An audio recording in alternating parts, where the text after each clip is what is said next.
एक राष्ट्र के रूप में भी हमारे लिए बहुत बड़ी क्षति है। विभाजन के उस दौर में बहुत कुछ खोकर भारत आना और यहाँ जीवन के हर क्षेत्र में उपलब्धियां हासिल करना, ये सामान्य बात नहीं है।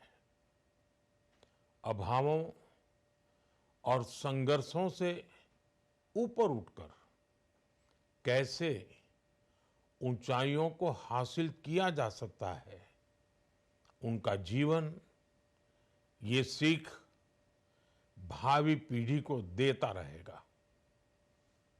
एक नेक इंसान के रूप में, एक विद्वान अर्थशास्त्री के रूप में और रिफॉर्म्स के प्रति समर्पित लीडर के रूप में उन्हें हमेशा याद किया जाएगा।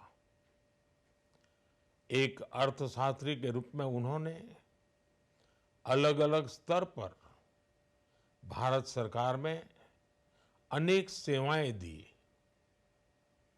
एक चुनौतीपूर्ण समय में उन्होंने रिजर्व बैंक के गवर्नर की भूमिका निभाई।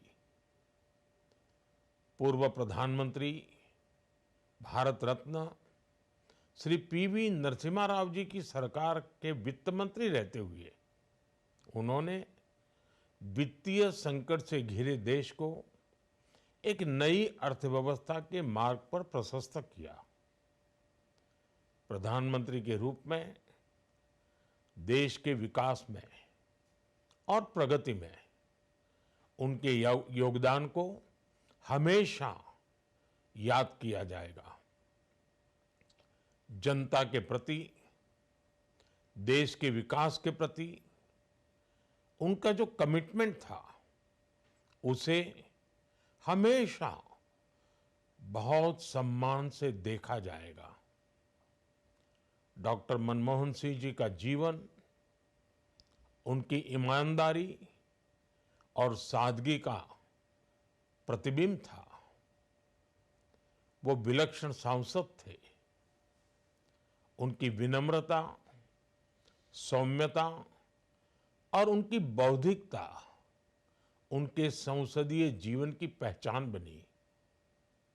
मुझे याद है कि इस साल की शुरुआत में जब राज्यसभा में उनका कार्यकाल समाप्त हुआ, तब मैंने कहा था कि सांसद के रूप में डॉक्टर साहब की निष्ठा सभी के लिए प्रेरणा जैसी है। सत्र के समय अहम मौकों पर वो व्हीलचेयर पर बैठकर आते थे, अपना संसदीय दायित्व निभाते थे। दुनिया के प्रतिष्ठित संस्थानों की शिक्षा लेने और सरकार के अनेक शीर्ष पदों पर रहने के बाद भी वो अपनी सामान्य पृष्ठभूमि के मूल्यों को कभी भी नहीं भूले। दलगत राजनीति से ऊपर उठकर उन्होंने हमेशा हर दल के व्यक्ति से संपर्क रखा, सबके लिए सहज उपलब्ध रहे। जब मैं मुख्यमंत्री था, तब डॉक्टर मनमोहन सिंह जी के साथ राष्ट्रीय और अंतर्राष्ट्रीय अनेक विषयों पर उनसे खुले मन से चर्चाएं होती थी। यहाँ दिल्ली आने के बाद भी मेरी उनसे समय समय पर बात होती थी, मुलाकात होती थी। मुझे उनसे हुई मुलाकातें, देश को लेकर हुई चर्चाएं हमेशा याद रहेगी। अभी जब उनका जन्मदिन था, तब भी मैंने उनसे बात की थी। आज इस कठिन घड़ी में मैं उनके परिवार के प्रति अपनी संवेदनाएं व्यक्त करता हूं। मैं डॉक्टर मनमोहन सिंह जी को सभी देशवासियों की तरफ से श्रद्धांजलि अर्पित करता हूं।